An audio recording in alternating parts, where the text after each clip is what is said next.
భూమి ద్వారా మొలిపించిన చెట్ల యొక్క మ్రాంశాలు లైట్ వెయిట్గా ఉండాలి. వర్క్ ఎట్లా ఉండాలంటే నువ్వు ఎత్తపడాలంటే నువ్వు లైట్ వెయిట్గా ఉండాలి. ఇది ఇంపార్టెంట్. హెవీ ఆర్నమెంట్స్ వేసుకొని నీకు నువ్వు వెయిట్ చేసుకోవద్దు.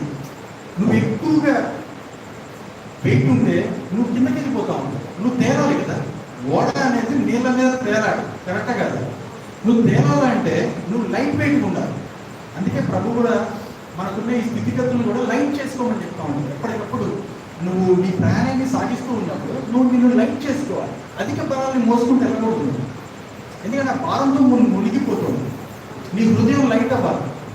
ప్రేమ యందు తప్ప దేని యందు కూడా అచ్చి ఉండదు అంటా ఉంటాడు. 1 రూపీ కూడా, ఆ 1 రూపీ కూడా నిన్ను వెయిట్ చేసి నేను లోపల ముంచుద్ది.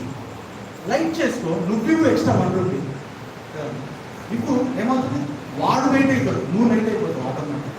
ఇది ప్రభు చెప్తాం. అందుకే ఓడని కూడా ప్రభు